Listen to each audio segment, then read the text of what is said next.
Yang dibawa kedokteran itu apa? Itu kurang tahu Pak, soalnya kedokteran itu daring dia Pak. Kalau kami offline, Nah. kan dia di Bukit. Oh, dari masuk ke langganan gue. Ya gimana lagi Pak? Ya oke lah, karena bahasa Inggris mereka bagus juga, karena input mereka bagus juga, tapi pasti ada kelebihan kalau aplikasi kita sebetulnya. Iya Pak. Maka IMA sekarang itu saya tekankan harus masuk itu juara si apa ini ya, apa IMA ini? PACE, Iya Pak. Pandika itu program pembesar IMA dan gemastik harus ada yang masuk gitu. Iya Pak.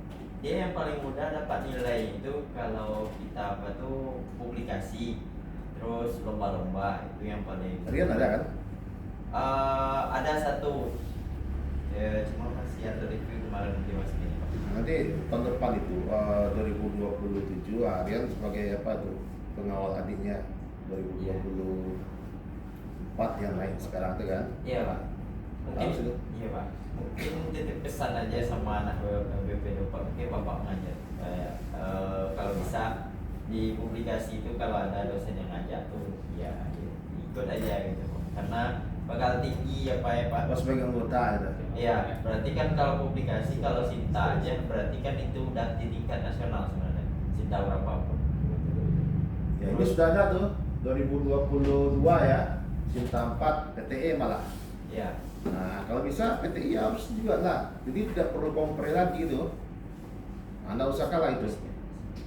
Ya, dan akan dapat ya lumayan lah 500.000 kan lumayan juga pergantian dari UMP salah satu. Kayak konferensi mungkin bisa juga Pak, bisa di tingkat nasional regional. Kayak konferensi WP sama Malaysia misalkan itu kan udah kategori regional sebenarnya. Udah tinggi juga konferensi paper, konferensi paper. Oke, terima kasih. Jadi ada conference nanti di departemen harus ikut mahasiswa harus ada yang ikut. Saya maunya harus ada yang juara, malah kalau bisa karena anggaran yang saya ajukan itu ada untuk mahasiswa tuh, ya untuk kegiatan-kegiatan ini penelitian setelah luar negeri ya, namun ada kelasnya. Oke, lanjut.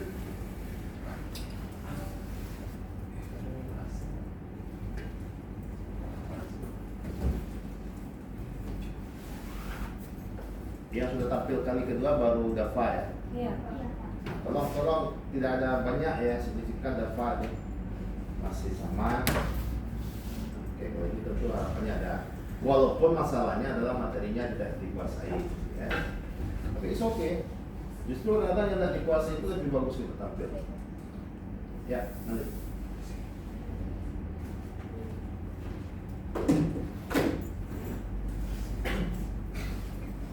Baik, assalamualaikum warahmatullahi wabarakatuh. Waalaikumsalam warahmatullahi wabarakatuh. Selamat pagi anak-anak ibu semua. Apa kabarnya pada hari ini? Pagi. Alhamdulillah. Apakah semua sudah sarapan? Belum. Kenapa belum? Sempat ibu.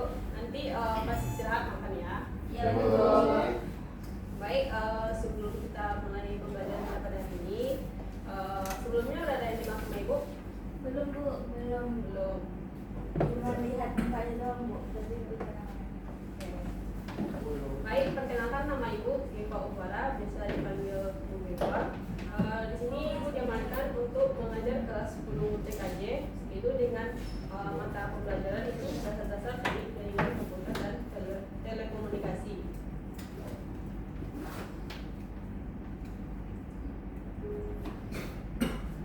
Baik, sebelum kita memulai pembelajaran, di sini sudah ada pemilihan ketua kelasnya atau belum? Sudah bu, ya. Sudah. Baik, Rian silakan dipimpin doanya sebelum kita mulai pembelajaran pada hari ini.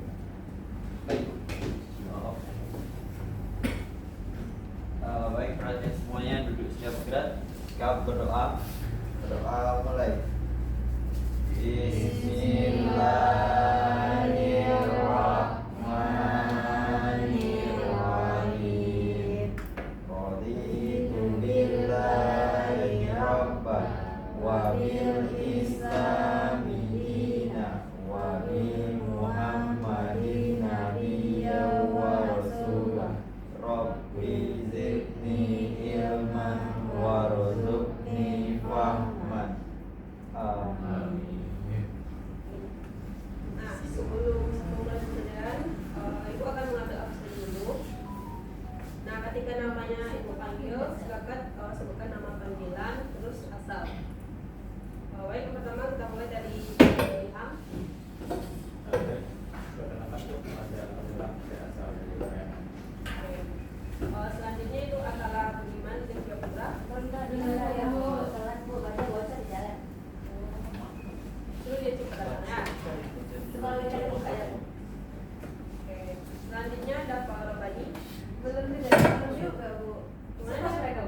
kainan.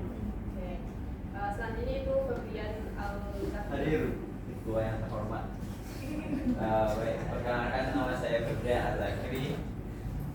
Saya asal dari Padang. Ya. Selanjutnya itu ini Kak Carolina. Belum datang bu. Mana dia? Emang nggak datang pada waktu. Pernah dipanggil oleh BK kan? Belum. Udah pernah diproses? Nggak tahu bu. Selanjutnya Ilham Farodi. Belum ada di sini. Banyak yang nggak ada ya di kelas ini. Yang tadi hujan bu sini. Ini kawannya deh Bu, Ilham Faroozi. Kamu datanya dia ke rumah sakit. Sakit apa dia? Itu juga sakit dalam. Iya, agak misterius gitu loh. Panas dalam. Di dalam maksudnya. Tenggorokan kak atau gimana? Mas Ini dalam di dulu, apa ini lucu? dalam tubuh itu menyebabkan Penyakit dalam. penyakit dalam. Oke, selanjutnya itu pengalaman. Ya, perkenalkan nama saya Rudi Ramadan, biasa dipanggil Rahmahu. Saya berasal dari Balikpapan. Jadi merantau ke Padang berarti. Ya, bukan ikut ibu. Oke. Selanjutnya Ihsan Pasar Ibu. Belum datang bu. Mila Hanifah, Belum ada bu. Mitra Zulfia, Belum juga bu. terus Nadia Rahma Fitri. Belum ada bu. Banyak kali ya. Hujan bu. Jadi rumah mereka jauh-jauh. Lama kesininya. Berat. Selanjutnya Nurmida Pak Sani. Bu. Perkenalkan nama saya Nurmida Faisani, biasa dipanggil Wafa. Asal saya dari Riau. Selanjutnya itu Rahma Fianisa. Perkenalkan nama saya Rahmat Yanisa, biasa dipanggil Lisa, saya dari Padang. Selanjutnya Renanda Anwar Pratama Siregar. Perkenalkan saya dengan Danau Pratama Siregar, asal saya dari Ngawi. Gimana? Selanjutnya itu Salsabila Maulidiyah. Saya bu. Perkenalkan nama saya Natasha Maulidiyah, biasa dipanggil Tata. Saya berasal dari Riau. Oke. Selanjutnya itu yang terakhir Nova Febrian. Pernah kasus bu? Kasus apa tuh? Nggak tahu, tapi nggak boleh hubungi mereka.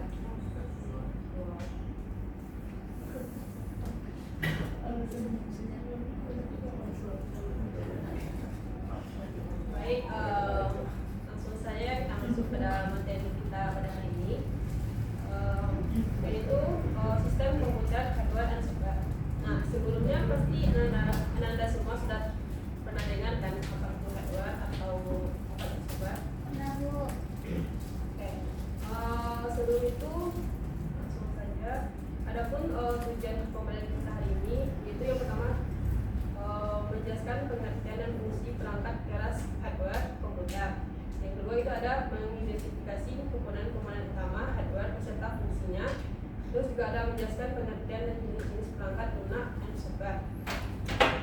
Nah, selanjutnya itu yang terakhir memahami hierarki lapisan software dalam sistem komunikasi.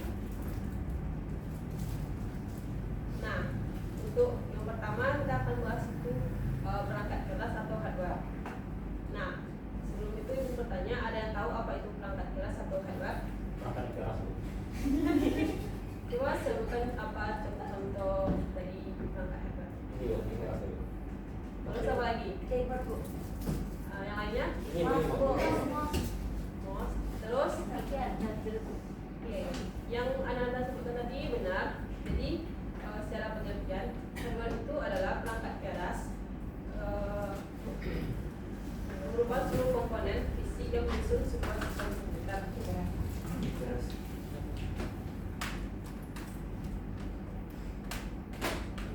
Di mana perangkat keras ini atau hardware ini berbeda dengan perangkat lunak atau yang disebut dengan software. Di mana perangkat lunak atau software itu berupa instruksi atau program, sementara kalau hardware itu yang bentuk nyata, di mana yang dapat kita lihat, sentuh dan dapat kita tindakan secara fisik. Nah, di dalam ilmu komputer Hardware ini dipahami sebagai sekumpulan komponen elektronik, mekanik, dan elektromekanis yang saling bekerjasama untuk memproses, menyimpan, serta mengirim data. Nah, secara analogi sederhananya, hardware itu diibaratkan tubuh seluruh manusia, di mana ada CPU itu dianggap sebagai otak yang bertugas untuk berpikir dan memutuskan semua masalah. Terus ada juga RAM, diibaratkan seperti meja kerja lah, di mana meja kerja itu tempat meletakkan buku atau alat-alat yang kita perlukan. Terus juga ada hard disk, di mana hard disk itu diibaratkan lemari arsip. Gunanya itu untuk menyimpan semua dokumen atau hal-hal penting. Misalnya ada monitor yang diibaratkan seperti mulut kita lah, yaitu untuk menyampaikan hasil kerja. Selanjutnya itu ada keyboard dan ada mouse, itu diibaratkan seperti telinga dan tangan. Nah, mana anak ibu semua apa udah tahu apa itu hardware? Udah lumayan. Jadi bisa kita lanjut ke materi selanjutnya. Bisa. Yes. Selanjutnya kita masuk ke hardware berdasarkan fungsinya. Nah, hardware ini secara umum dibagi menjadi 4 kelompok berdasarkan fungsinya. Bisa anda ibu semua lihat di mana sini terdapat 4. Di mana yang pertama ada unit pemrosesan, kedua ada unit penyimpanan, ada unit masukan atau input, dan ada unit keluaran atau output. Di mana pembagian ini memudahkan kita untuk memahami alur kerja data di dalam sebuah sistem komputer. Jadi data ini dimasukkan melalui perangkat input, kemudian diproses melalui unit pemrosesan. Nah, selanjutnya hasil yang disimpan dari hasil pemrosesan tadi akan disimpan di unit penyimpanan. Selanjutnya itu di akhir akan dicatatkan melalui perangkat output. Oke, selanjutnya kita masuk ke unit pemrosesan. Nah, ada yang tahu apa itu unit pemrosesan? Nah, unit pemrosesan itu adalah merupakan bagian inti dari sebuah komputer yang bertanggung jawab terhadap seluruh proses pengolahan data. Nah, pada bagian ini berbagai perhitungan dan pengambilan dilakukan dengan secara cepat. Jadi kita tahu kan apa itu unit pemrosesan. Selanjutnya ada yang tahu ini apa? Ini merupakan contoh unit pemrosesan. CPU tulisannya. Ada yang tahu apa itu CPU? Tahu. Jadi CPU itu merupakan CPU atau prosesor itu merupakan komponen utama yang berfungsi sebagai pusat pengendali seluruh aktivitas komputer. Nah, jadi CPU ini yang pengendali dari seluruh aktivitas di komputer. Nah, jadi CPU ini akan menerima instruksi, lalu akan memproses data dan kemudian akan menghasilkan output sesuai dengan perintah yang diberikan. Adapun fungsi utama dari adapun cara kerja dari CPU itu melalui 4 tahapan. Yang pertama ada fetch, itu mengambil instruksi dari memori. Yang kedua ada decode, itu menerjemahkan instruksi. Yang ketiga ada execute, itu menjalankan instruksi. Dan keempat itu ada read back, itu menyimpan hasil proses. Nah, jadi CPU itu yang pertama itu akan mengambil instruksi dari memori, kemudian akan menerjemahkan instruksi tadi. Selanjutnya setelah menerjemahkan instruksi, CPU akan menjalankan instruksi. Nah, nanti hasil yang terakhir itu akan menyimpan hasil dari proses yang dilakukan tadi. Selanjutnya apa itu fungsi CPU? CPU itu berfungsi untuk mengeksekusi perintah dari sistem operasi dan aplikasi. Terus juga CPU itu juga melakukan perhitungan matematika dan logika. Selanjutnya itu mengatur komunikasi antar komponen dan juga akan mengelola multitasking. Nah, secara analogi yang mudah dipahami, CPU itu diibaratkan seorang koki lah di sebuah restoran, di mana ia akan menerima pesan atau instruksi. Lalu setelah mengambil pesanan, apa yang dilakukan oleh koki?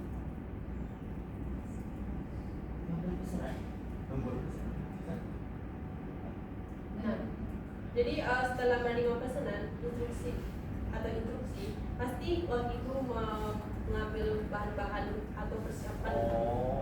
Nah, itu biasanya itu diambil kalau di komputer, mengambil data dari RAM.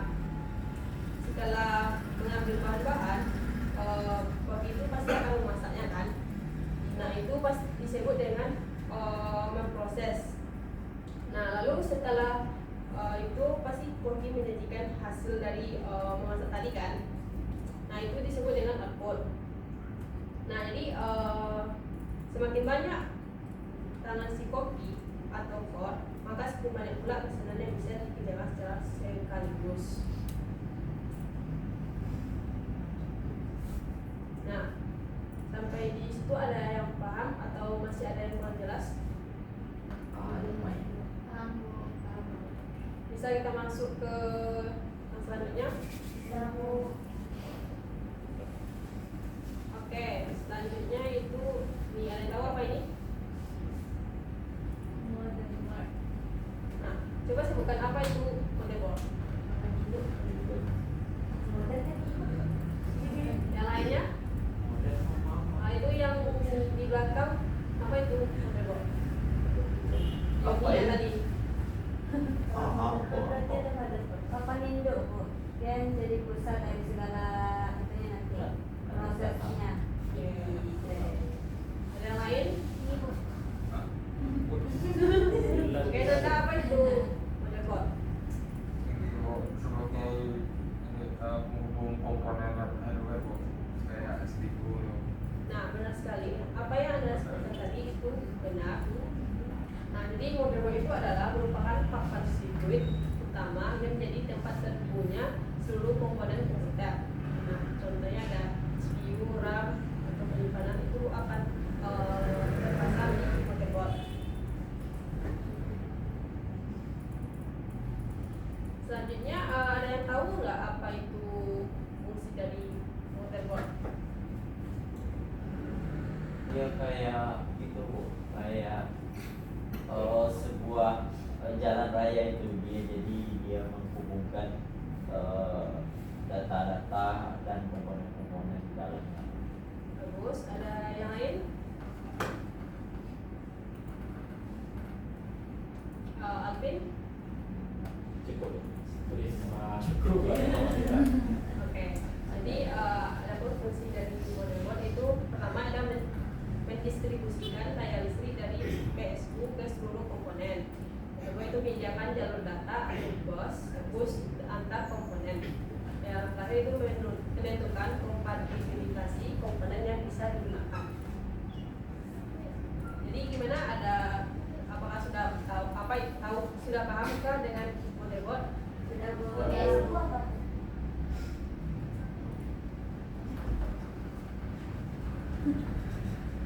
Belum paham lah.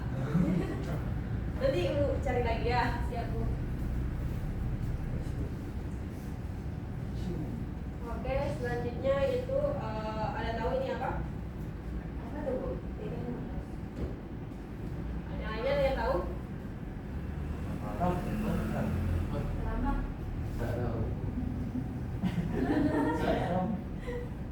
Nah, jadi ini adalah RAM atau random access memory. Pasti pernah dengar kan apa itu RAM? Pernah. Pernah. Itu bacaannya nggak tahu loh. Kalau fungsinya pasti tahu kan? Nggak tahu Bu. Memang gitu. Nah, Kenapa tuh Bu? RAM itu adalah memori sementara yang digunakan untuk menyimpan data program yang sedang dijalankan. Pasti Anda pernah waktu buka laptop atau komputer pasti pernah mendownload sesuatu kan? Iya. Pernah dalam download terus komputernya mati atau laptopnya mati, terus pas hidup lagi datanya yang kita download tadi ada yang hilang atau gimana? Pernah nggak? Enggak, awalnya kita download data kan, terus tiba-tiba laptop atau komputer mati, terus pas hidup data yang tadi itu hilang. Ya, betul. Nah, jadi kalau misalkan jadi kayak itu berarti datanya tersimpan di RAM.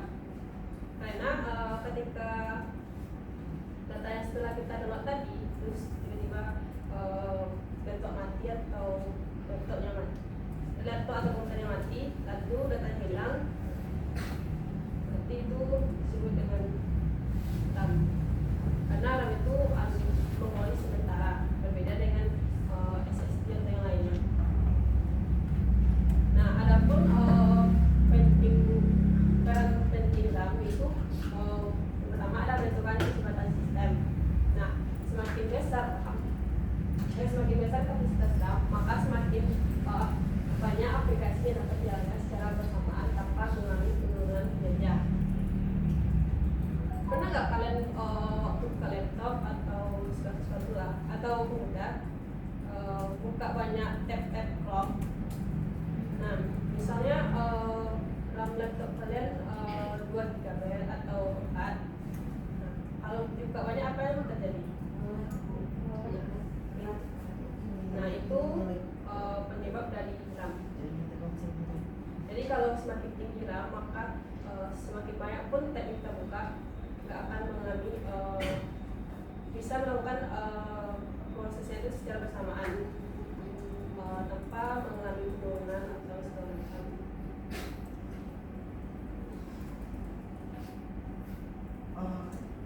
Nah, selanjutnya ada yang tahu apa ini?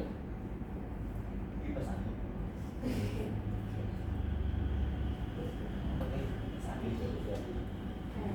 Oh, belum. Nah, jadi ini adalah GPU atau Graphics Processing Unit. Nah, GPU itu adalah komponen yang bertugas mengolah data grafis dan menampilkan visualnya ke layar. Nah, selain untuk grafis, GPU ini juga digunakan untuk berbagai proses komputasi berat seperti rendering dan kecerdasan buatan. Nah, GPU ini memiliki banyak core kecil yang bekerja secara paralel sehingga sangat efektif dan untuk menangani tugas dalam jumlah besar atau secara besar dalam jumlah besar secara bersamaan. Nah, selanjutnya GPU ini dibagi menjadi 2 jenis, ada integrated GPU di mana ini tertanam di dalam chip CPU. Nah, cara ini menggunakan memori RAM secara bersamaan. Terus juga internet ini cocoknya untuk pekerjaan kantor serta untuk menonton film aja. Terus ada yang dedication GPU, di mana ini kartunya terpisah dengan RAM. Terus ini wajib untuk gaming, editing, dan desain profesional. Nah, gimana, ada pertanyaan dari materi ini? Tidak, Bu. Ada kok. Apa? Apa kerja? Hah? Kerja. Oke. Ya, apakah ini dan kerja sama? Apakah PCU dan TPA itu sama? Karena saya dengar ada orang bilang itu TPA jadi apakah itu tidak sama? Bentar ya. Nah, jadi GPU dengan VGA itu tidak sama, melainkan 2 komponen yang saling berkaitan dalam sistem grafis komputer. GPU itu adalah chip otak pemrosesan grafis, sementara VGA itu umumnya menunjuk pada kartu grafis secara keseluruhan atau standar matematika. Ada lagi? Oke. Bisa kita lanjut pada materi selanjutnya. Nah, sekarang ada yang tahu apa itu unit penyimpanan? Boleh cuy. Selamat ya, Bu. Selamat, Bu. Hukum, Bu. Saya mengurus dokumen pribadi Menurut kamu silakan masuk dulu. Namanya siapa terus asalnya? Namanya Emerson bahasa ibu biasa dipanggil Iksan. Saya dari kuliah. Tadi umur siapa? Tadi umur siapa sampai Mas kelas? dokumen pribadi saya. Besok jangan gerak lagi ya. Oke. Silakan duduk. Oleh sertifikat.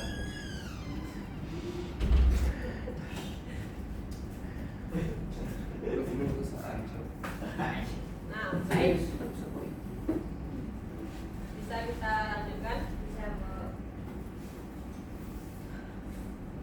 Selanjutnya itu unit penyimpanan. Ada yang tahu? Aisyah, ada tahu nggak apa itu unit penyimpanan? Saya belum dulu saya Bu. Ya, siapa tahu? Tahu kan?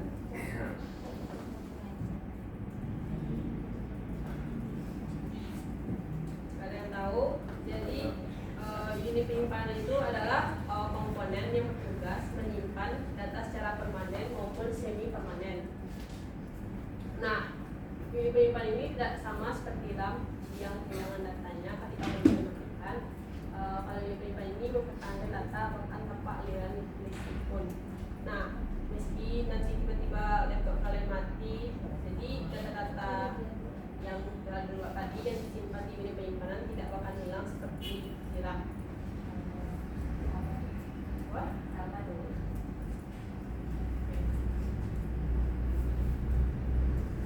nah selanjutnya yaitu adalah contoh unit dari penyimpanan. Ada yang tahu ini apa?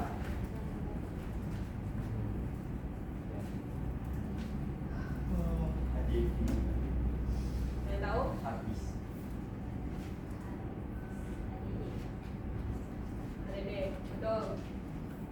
Nah, jadi HDD ini atau hard disk drive itu merupakan media penyimpanan yang menggunakan piring magnetik untuk menyimpan data. Nah, jadi seperti yang kalian tengok, di sini terlihat ada piring. Nah, itu HDD bentukannya. Nah, HDD ini merupakan teknologi yang sudah lama digunakan dan untuk saat ini masih tergolong populer ya, karena kapasitasnya besar, terus juga harganya relatif murah. Namun karena menggunakan komponen mekanik, HDD ini memiliki kecepatan yang lebih rendah atau lambat dibandingkan teknologi penyimpanan modern lainnya. Apakah ada pertanyaan? Itu ukurannya segede apa Bu? Iya Bu. Apa? Bu. Ini hasil besar. AC kemudian kali Bu. Udah ada remote-nya? Hah? Gak ada remote-nya gimana tuh? Hah? Atau boleh pindah duduk dulu atau gimana? Udah mau udah. Ini susah tuh Bu, disuruh pindah Bu. Ini soalnya nggak ada remote-nya. Ini siapa yang bisa itu? Atau ada HP-nya yang Xiaomi atau apa yang bisa mengubahnya?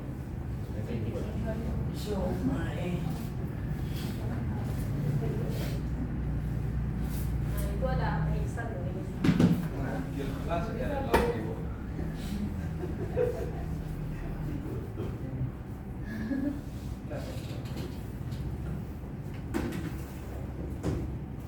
Ini agak panas.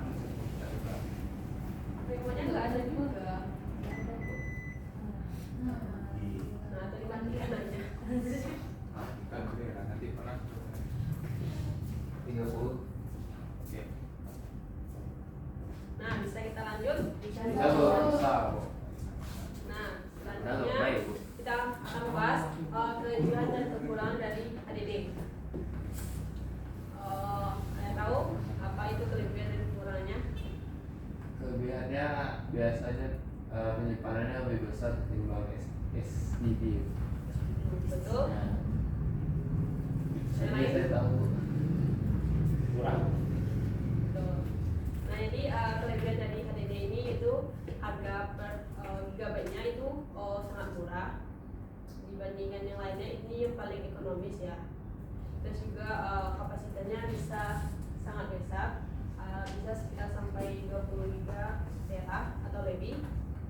Dan ini cocok untuk arsip data jangka panjang.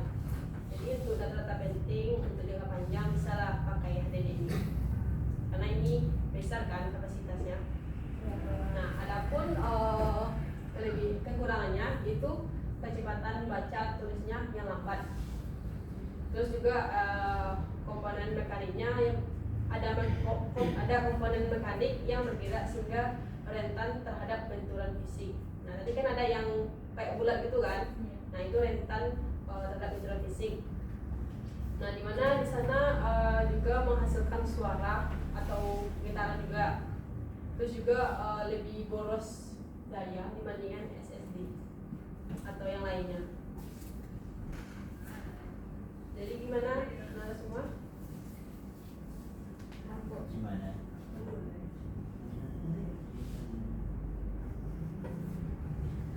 Oke, lanjut pada materi selanjutnya yaitu SSD atau solid state drive.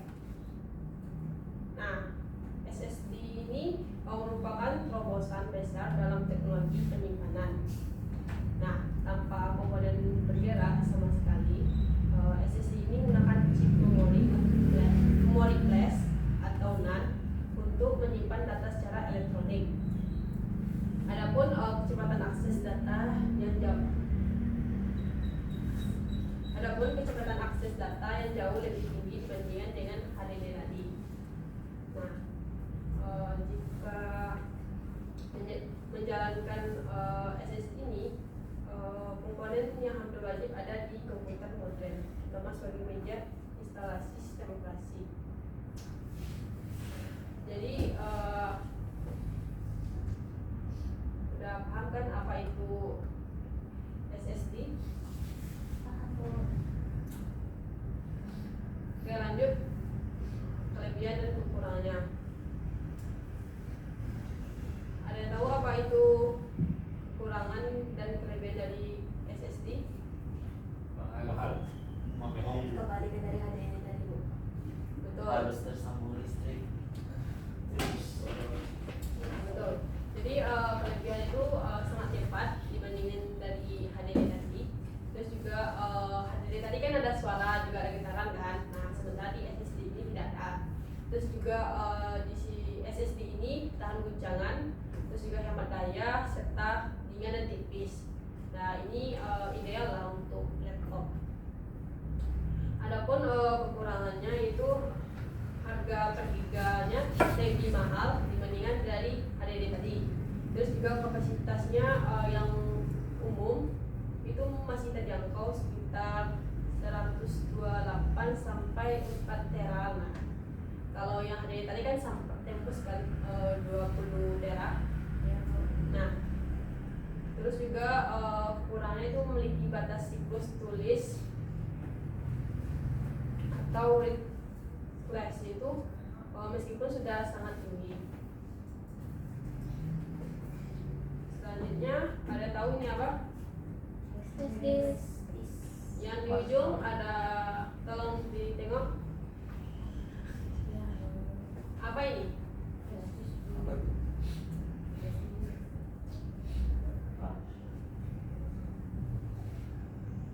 Apa itu flash disk? Tempat penyimpanan data, tapi yang lebih kecilnya, Bu. Ya, kecilnya gambar, video. Itu kan file yang penting, Bu. Ya, kita baru di Ya, lagu juga bisa, Bu. Oke, betul.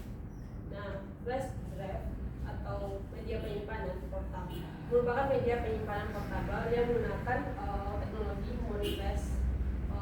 Ini serupa dengan SSD, namun ini apa namanya tuh? Bentuknya itu dikemas, terus juga bentuknya lebih kecil. Nah, terus juga ini harus terhubung melalui port USB. Adapun kepraktisannya itu menjadikan flash disk sebagai salah satu aksesori komputer yang paling banyak digunakan di seluruh dunia. Nah, jadi gimana? Kita tahu kan apa bedanya flash drive dengan SSD dan HDD tadi? Ya, sudah, Bu. fungsi dari flash drive tadi atau flash disk, yaitu yang pertama ada untuk memindahkan file antar komputer, terus ada juga untuk menyimpan backup data, link, dan juga yang terakhir itu membuat tabel installer untuk sistem operasi. Nah, selanjutnya itu jenis flash disk.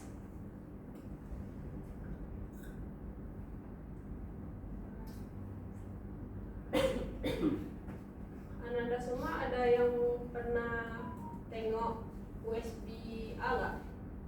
USB lah. Ya, Iya, nah tuh kayak apa deh, Bu? kayak ini. Masih ya.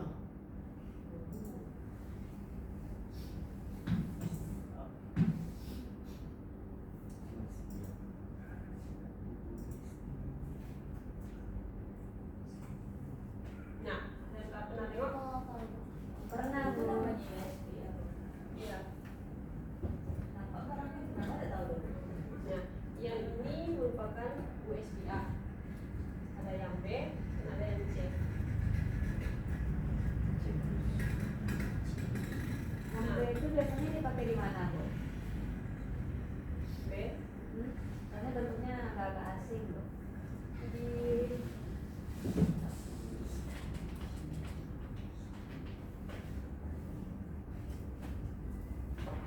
bentar ya.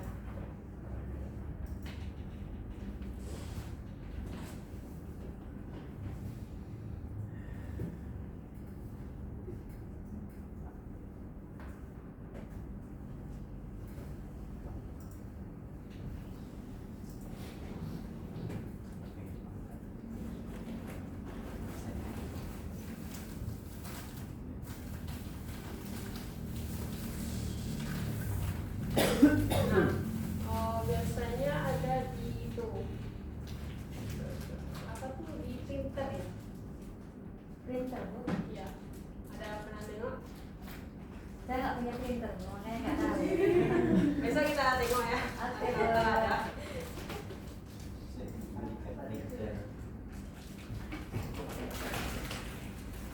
Selanjutnya itu ada USB-C atau Type-C. Nah, contohnya itu ada di HP untuk sekarang ya, Android. Iya, charger saya nggak sih, Bu. Nah, Sih, Bu. nah itu pasti udah tahu kan kayak mana bentuknya. Tahu. Nah, terus ada USB 2.0. Nah, ini umumnya berwarna hitam atau putih. Terus untuk kecepatan ini rendah, sangat lambat. Terus ada juga USB 3.0 atau ini identik dengan warna biru. Nah, ini 10 kali lebih cepat dibandingkan dari USB 2.0 tadi.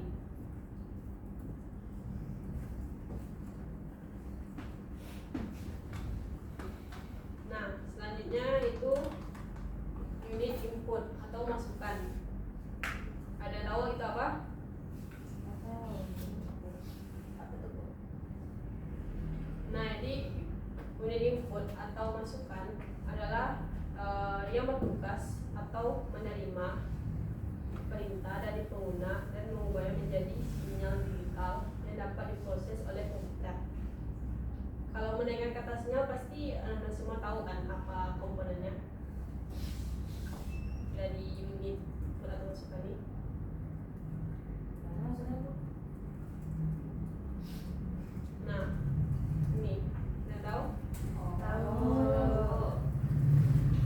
Pasti nggak asing kan dengan gambar ini? Ya, punya tahu juga Juga. darinya. Betul. Nah, tahu apa pengertiannya sama fungsinya? Input masukan. Ini digunakan untuk menghasilkan.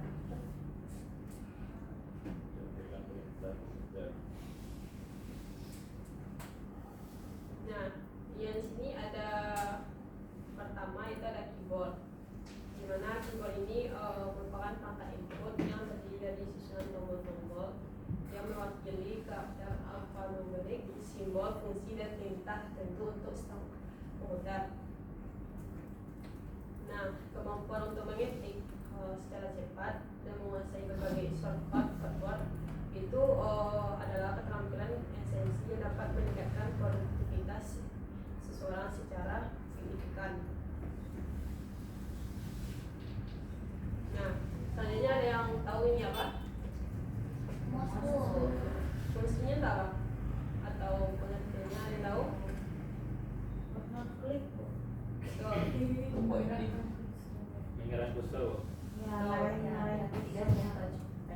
Nah, mouse itu adalah perangkat atau perangkat penunjuk yang mendeteksi gerakan relatif terhadap permukaan dan menerjemahkannya menjadi gerakan kursor di layar. Nah, contohnya seperti ini. Dan apa? Nah, mouse ini biasanya lengkap dengan tombol yang memberikan perintah-perintah. Nah, terus untuk jenis-jenis mouse ada tahu? Nah, yang pertama ada mouse kabel. Di sini ada contohnya, bisa Anda semua lihat itu di Anda. Nah, itu adalah mouse kabel. Mouse kabel ini tidak memerlukan baterai, juga untuk latensinya rendah. Lalu ada mouse bebas itu, Anda tahu? Tahu. Ya. Nah, ini bebas kabel. Terus juga mouse ini menggunakan baterai. Jadi beda yang sama tadi kan yang kabel. Yang kabel tadi tidak perlu memerlukan baterai. Terus ada juga mouse gaming.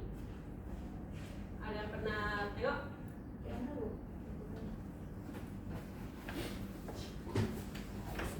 Ini gambarnya. Dia beda dengan mouse yang lain-lainnya. Ya, apa bedanya dia sama? Kenapa dia dibedakan? Apakah gaming itu cuma gimmick? Beda sama yang wire. Apakah TV-nya? Nih. Iya. Kabel bentuknya aja kayak gitu. Bentuknya aja berarti. Kalau karena lampu Lain bentuknya bentuknya aja mau ditempel bu. Gimmick. Bentuknya aja. Ini presisinya juga tinggi loh.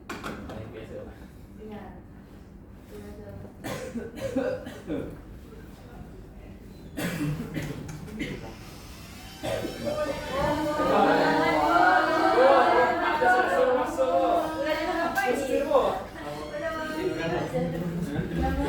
Tidak mau zuhur ini.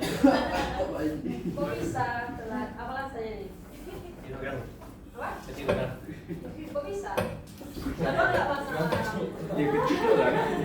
Ayo. Namanya siapa? Atau Ya, tahu. Silakan dulu. Lain kali jangan begitu ya.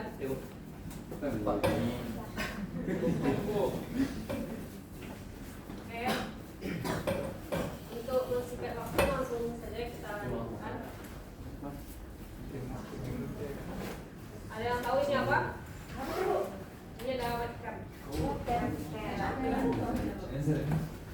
di sini nggak ada contohnya ya. Biasanya di setiap labor itu ada kameranya gitu loh. Tapi di depan lampu. Ini ada, tapi khusus ketiga main ini nggak ada. Nah, webcam itu adalah kamera digital yang terhubung ke komputer. Ini dirancang untuk menangkap gambar dan video secara real time serta mentransmisikannya melalui jaringan komputer atau internet. Nah, selanjutnya kita masuk ke unit output atau keluaran. Ada tahu apa itu unit output atau keluaran? Hasil dari proses komputer bu. Nah, betul. Jadi perangkat output atau unit output adalah semua hardware yang bertugas menyampaikan hasil pemrosesan komputer kepada pengguna dalam bentuk yang dapat dipersepsi oleh indera manusia. Bisa berupa tampilan, bisa tampilan visual, suara atau cetakan fisik. Nah, selanjutnya ada yang tahu ini apa? Ini merupakan contoh unit dari output atau keluaran. Layar bu. Ya. Nah, ini adalah monitor. Monitor sendiri adalah perangkat output utama yang menampilkan informasi dari komputer dalam bentuk visual. Terus juga menggunakan panel layar yang dapat berupa LCD, LED, OLED, dan teknologi lainnya. Apa bedanya Bu. televisi?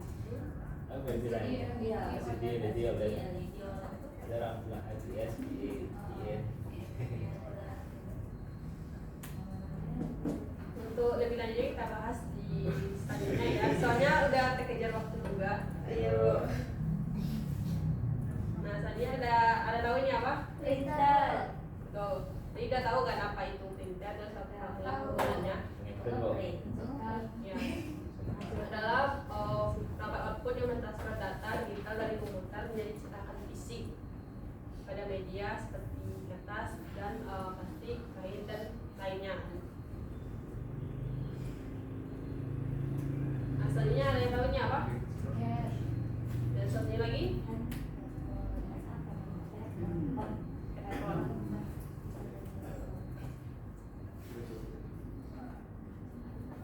Nah, speaker dan handphone ini merupakan perangkat output audio yang mengubah sinyal listrik menjadi gelombang suara melalui diafragma yang berdetak. Adapun perbedaan utama dari speaker dan handphone ini itu speaker mengeluarkan suara ke udara terbuka, sementara kalau headphone itu langsung ke telinga pengguna.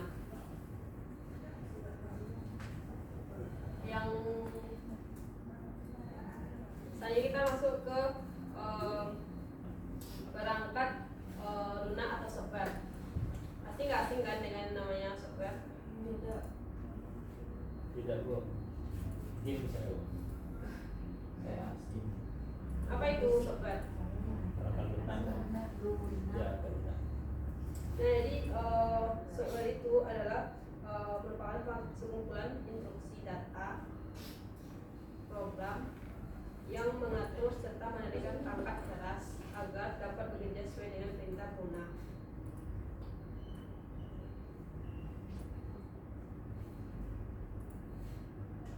Nah, kalau untuk lebih mudahnya hubungan antara software dengan hardware itu diibaratkan seperti tubuh dan pikiran, di mana hardware itu dianggap seperti tubuh, sementara software itu diibaratkan seperti pikiran. Nah, tanpa pikiran tubuh itu pasti tidak dapat berfungsi kan secara optimal. Nah, begitulah hubungan antara software dan hardware.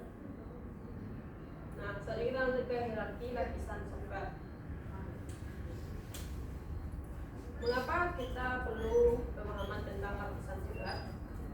Nah, agar kita tahu bagaimana sebuah sistem komputer itu dapat bekerja secara utuh. Adapun lapisan software yang tersusun itu ada firmware, ada firmware sistem operasi, terus ada driver, terus ada aplikasi.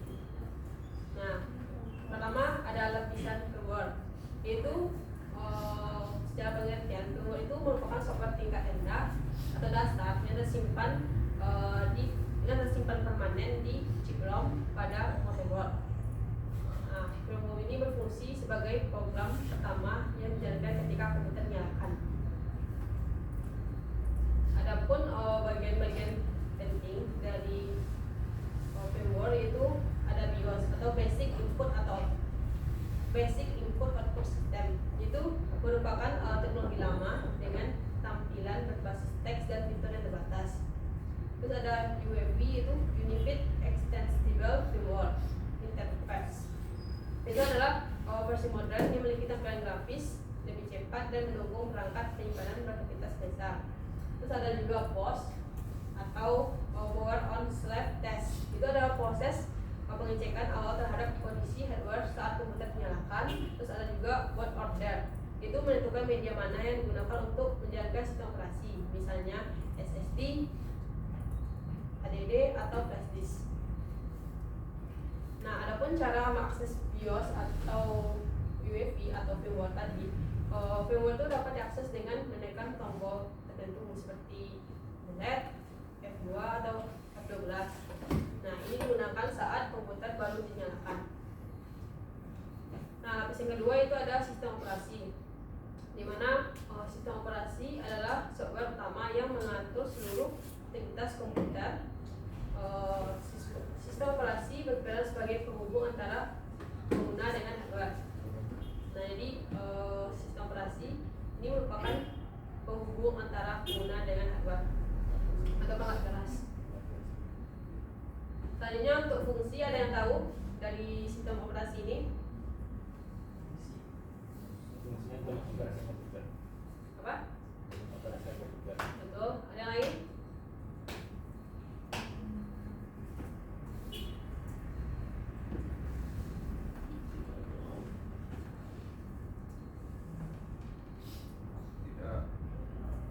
Nah, adapun fungsi dari sistem operasi ini itu meliputi pertama itu manajemen proses, itu yang mengatur CPU agar bisa menjalankan banyak program sekaligus. Kedua ada manajemen memori, itu mengalokasikan RAM ke setiap program. Yang ketiga itu manajemen file, itu menyimpan dan mengorganisir data di storage.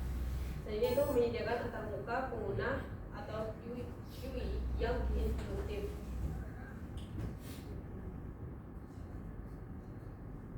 Nah, misalnya itu yang terakhir lapisan driver. Pasti nggak asing kan dengan kata driver ini? Asing bu. Ada yang tahu apa itu driver? Ini berbeda ya dengan driver yang kayak ojek atau apa itu? Oh. Ya objek. Bukan. Jadi driver di sini merupakan program kecil yang berfungsi sebagai penghubung antara sistem operasi dan perangkat keras. Nah, ketika sebuah hardware dipasang, sistem operasinya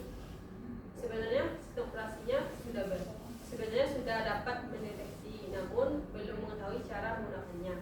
Nah, jadi disinilah peran driver itu memberikan instruksi mengenai cara menginisialisasi perangkat, mengirim perintah serta membaca respon dari hardware tersebut.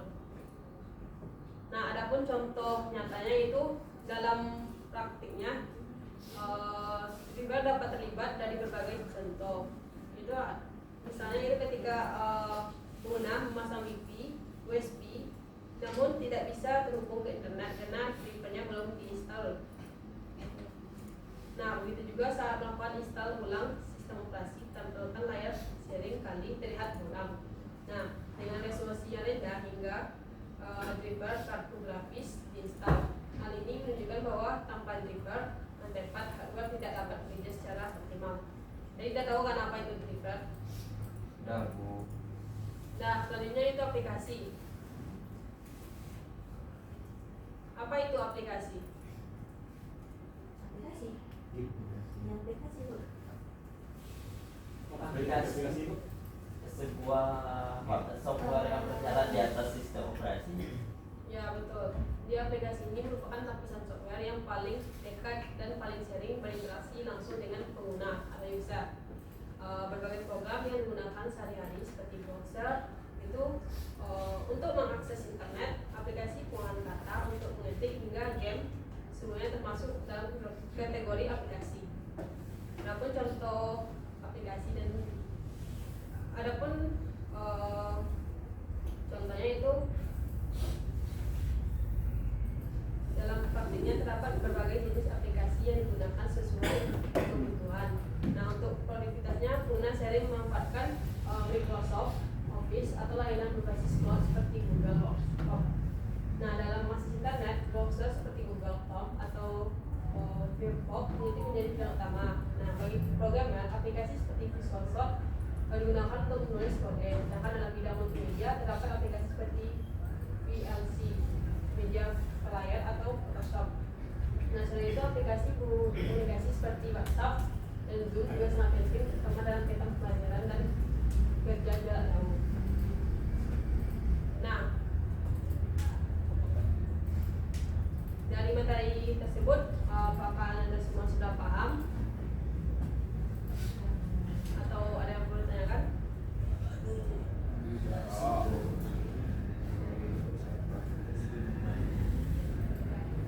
Sebenarnya Ibu ada tugas kelompok, namun mengingat waktu kita udah mau habis, Ibu apa aja ya?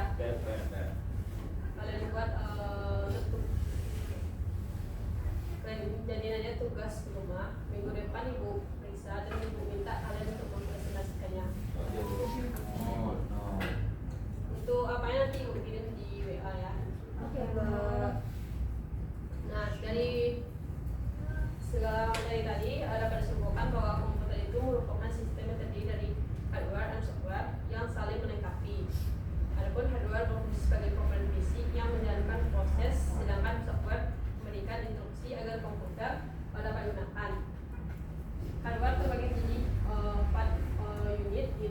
pemrosesan, penyimpanan, input, dan output. Dengan software terdiri dari beberapa lapisan, mulai dari firmware, sistem operasi, driver, hingga aplikasi yang digunakan langsung oleh pengguna. Pemahaman terhadap kedua komponen ini penting karena membantu siswa mengenali cara kerja komputer serta mampu melakukan troubleshooting sederhana dalam kehidupan sehari-hari.